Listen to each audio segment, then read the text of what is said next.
Have you ever wondered why some people remain stuck in relationships or situations that are clearly destructive, or why they continue to defend or even protect those who are causing them harm?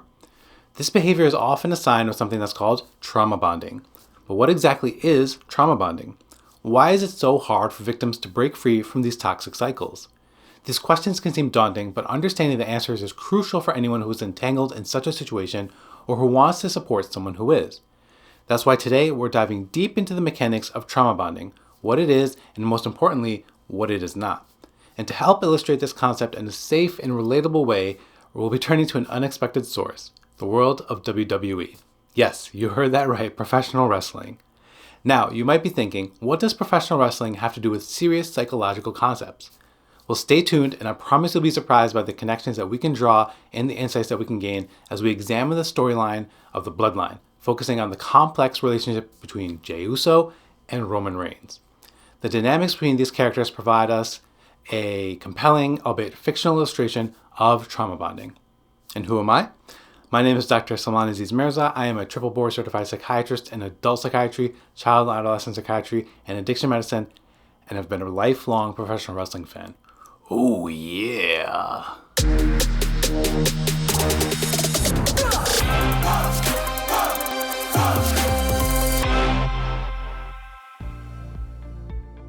If you're enjoying what you're seeing, please make sure to like, comment, and subscribe to the channel, where I make sure to break down potentially hard to understand concepts for everyone to understand, because these things, well, they help me out too. I've been thinking about doing a video on trauma bonding for a little bit, but when I sat down to watch Night of Champions the other night, I saw this playing out in front of me and I said, this is the way of how we're going to tell this story.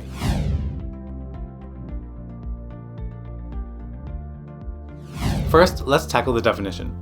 Trauma bonding, a term coined by Patrick Carnes, a specialist in addiction therapy, refers to dysfunctional attachments that occur in the presence of danger, shame, or exploitation.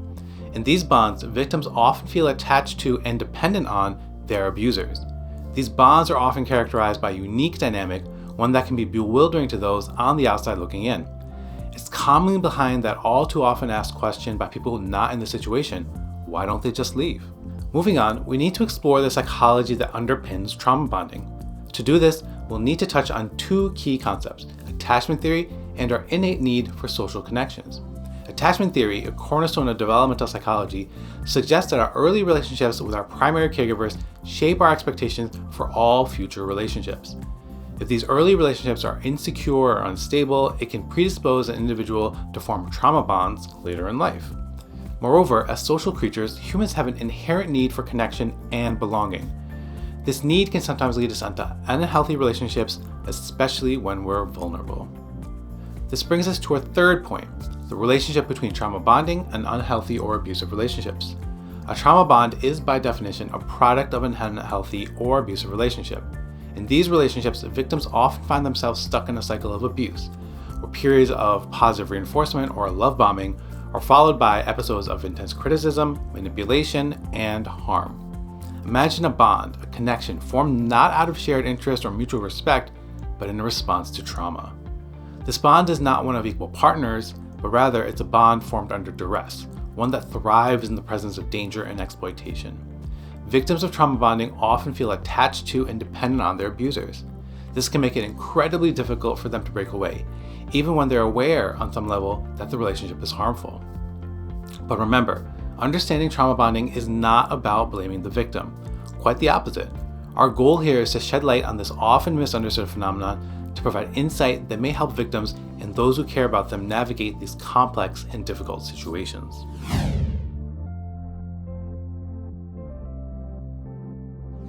Now let's switch gears a bit and set the stage for our real-life illustration of trauma bonding. Let's talk about the Bloodline.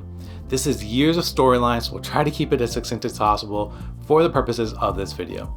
Central to our discussion are three main characters: Roman Reigns, Jey Uso, and Jimmy Uso.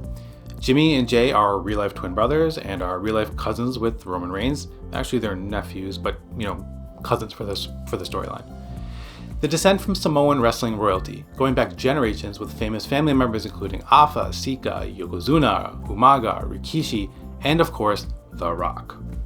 Secondary characters are Solo Sikoa, Jimmy and Jey's actual real-life younger brother, and Sami Zayn and Kevin Owens, with Sami initially infiltrating the Bloodline and Kevin being an ever-present thorn in their sides. Roman Reigns, known as the Tribal Chief, is the leader of the Bloodline. He's a dominant figure, often displaying control and authority over his cousins, the Usos. He recently passed 1,000 days as champion in WWE, far and away the longest reign in the modern WWE era. This started after he shockingly came back at SummerSlam 2020 after a nearly 6-month hiatus during the height of the COVID pandemic due to his status as a leukemia survivor. For years, he was positioned as the good guy face of the company, but he returned as the bad guy, a heel, aligning himself with Paul Heyman, the typically villainous manager. The Universal Championship was his. Jey Uso has a complex relationship with Roman. He initially resisted Roman's control, but eventually he fell in line, and is often seen struggling with his loyalty to his brother and his obedience to Roman. Roman was officially cemented as the dominant tyrant at the event Clash of Champions 2020, where he faced Jey and beat him down until an injured Jimmy had to throw in the white towel to protect his brother. And then at Hell in a Cell a month later, where Roman and Jey again met in a match with the stipulation that if Jey lost, he would have to pledge his loyalty to Roman, and Jey was forced to say "I quit" after Roman started to savagely attack the still injured Jimmy. The following months played out, with Jimmy returning from injury and reluctantly rejoining his brother Jey, who was serving as Roman's lackey, and eventually pledging his loyalty to Roman to become officially the Bloodline. Shortly after joining, Jimmy and Jey became SmackDown Tag Team Champions, one of the TV shows. Roman's reign continued with him becoming the undisputed heavyweight champion after defeating Brock Lesnar at WrestleMania, so now holding both major singles championships. The Usos later won the Raw Tag Team Championships, themselves now becoming double champions as well. Whew, a bit of background, but let's start connecting these dots and establishing that trauma bond.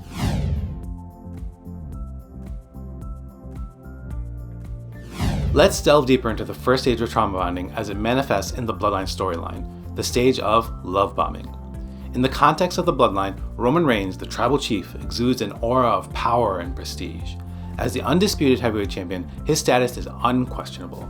He is the big dog, the alpha.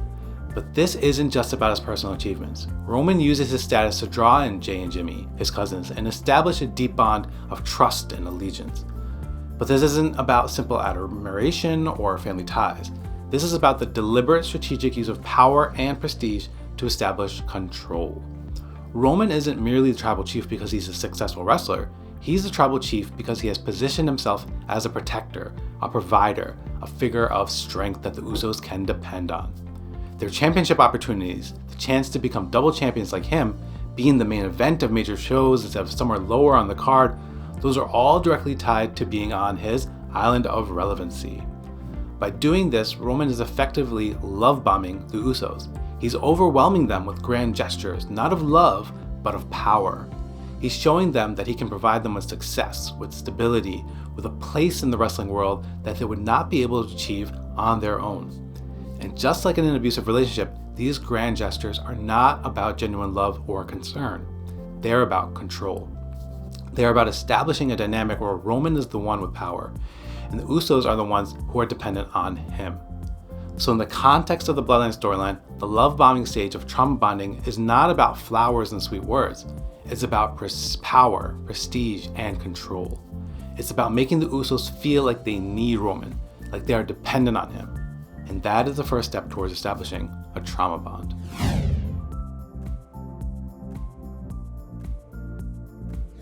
Now, let's move on to the second stage of trauma bonding, gaining trust.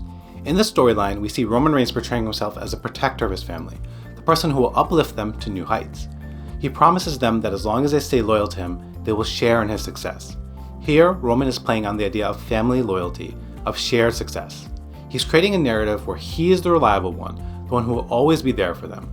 This is the stage of gaining trust in the trauma bonding process. But it's again important to note that this trust is built on a foundation of control and dependency. Roman isn't just offering them a chance at success, he's making them believe that they need him to achieve that success. And he delivers on those promises. They start to see him as their protector, their pathway to success. This is exactly what the gaining trust stage of trauma bonding looks like. The abuser, in this case Roman, is working to make the victims, here the Usos, believe that he is reliable, that he is trustworthy. But underneath all these promises of protection and upliftment, the power dynamic remains the same.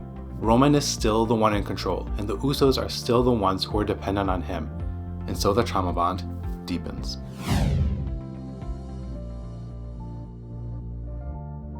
The third stage of trauma bonding, criticism, is up next. In this stage, the abuser starts to criticize the victim, often blaming them for failures or shortcomings.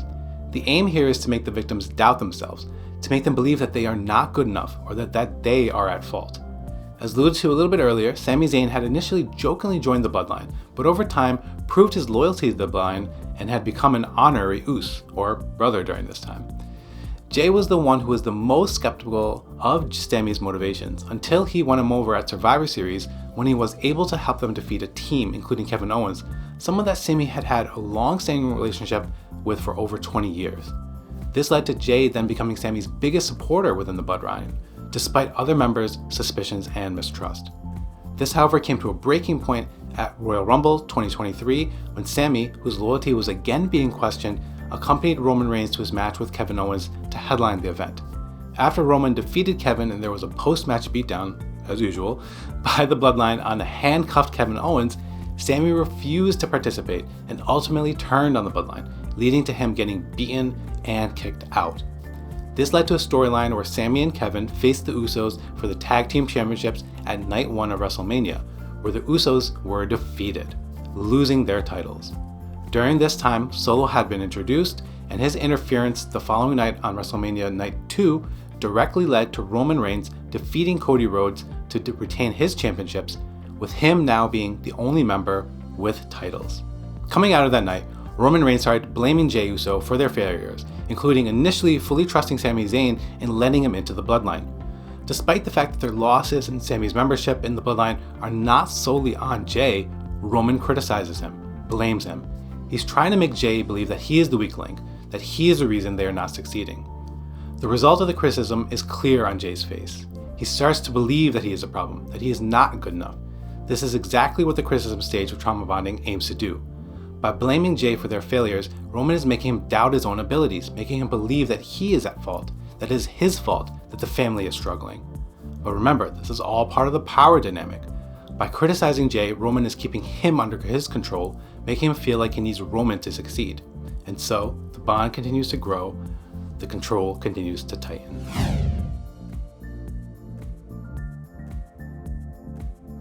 The fourth stage of trauma bonding is manipulation. This is where the abuser starts to manipulate the victim, to control their perceptions and convince them that the abuse that they are suffering is normal or even deserved. Roman Reigns has been manipulating Jey Uso during the entire storyline. He uses their familial bonds and the prestige of the family to justify his actions, to convince Jey that what he is doing is for the good of their family. He makes it seem like Jey is imagining the abuse, or even that he deserves it for his failures. He's clearly conflicted, but he's also starting to believe Roman's words. He's starting to think that maybe Roman is right, that maybe this is what's best for their family. And this is the power of manipulation. Roman knows exactly what he's doing. He's manipulating Jey, gaslighting him, making him believe that he's imagining the abuse. And it's working. This is a classic sign in trauma bonding. The victim starts to believe the abuser's word, starts to think that the abuse is normal. It's a powerful and destructive tool, one that Roman Reigns uses to maintain his control over Jey Uso. This leads us to Roman then stating that he and Solo will now team up to take back their titles from Sami and Kevin, that Jey and Jimmy do not even deserve the opportunity.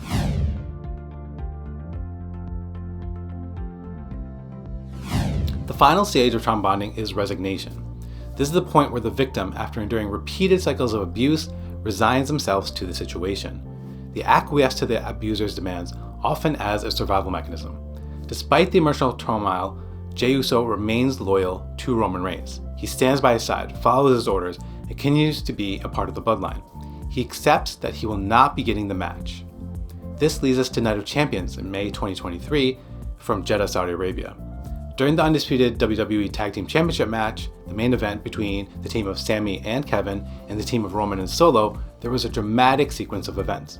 The Usos, Jey and Jimmy, hit the ringside area to attack Kevin and Sami, to seemingly protect Roman and Solo. However, in a shocking twist, the brothers accidentally booted their own brother, Solo Sikoa. Roman, witnessing this, was livid and began shouting at the Usos and shoving them. Jimmy, in retaliation, superkicked Roman twice and pleaded with Jey to stand with him rather than with Roman. Jay was frozen in shock, unable to move or act. This led to Roman and Solo losing their tag team title match. Looking at Jay's body language when frozen, with Jimmy leading him away from Roman and telling him to stop looking back, Jay at one point even calls out Roman by his real name, Joe. He's resigned. He's accepted his place, accepted the abuse as a part of his reality. This is a clear sign of trauma bonding. Despite the pain and the hurt, he stays. He stays because he feels like he has no other choice. He's given up fighting, given up resisting. He's accepted his place in the bloodline, accepted Roman's control over him, struggling even with his twin brother trying to pull him away.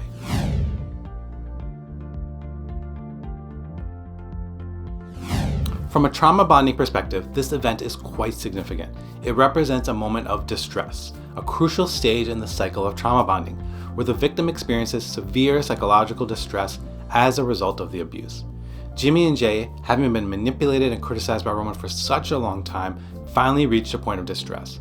This was manifest in their emotional turmoil and the subsequent aggression from Jimmy towards their tribal chief, Roman, the common fight reaction we see in trauma, and conversely, the freeze reaction displayed by Jay.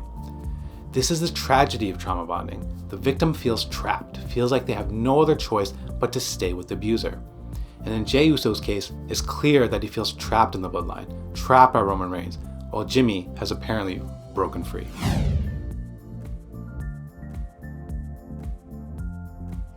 As we've seen, the dynamics within the Bloodline story closely resemble the stages of trauma bonding. From the initial love-bombing stages, where Roman Reigns established himself as their tribal chief with grand displays of power and prestige, to the gaining trust stage, getting championship opportunities and titles, criticism, manipulation, and resignation stages, we've seen Jey caught in this complex and painful cycle.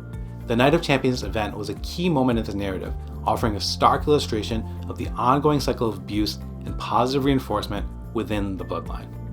Looking ahead, one concept in trauma bonding that we didn't delve into is repetition, the cyclical nature of the abuse where the abuser shows remorse, makes promises to change, or behaves nicely for a period of time before the cycle of abuse begins again.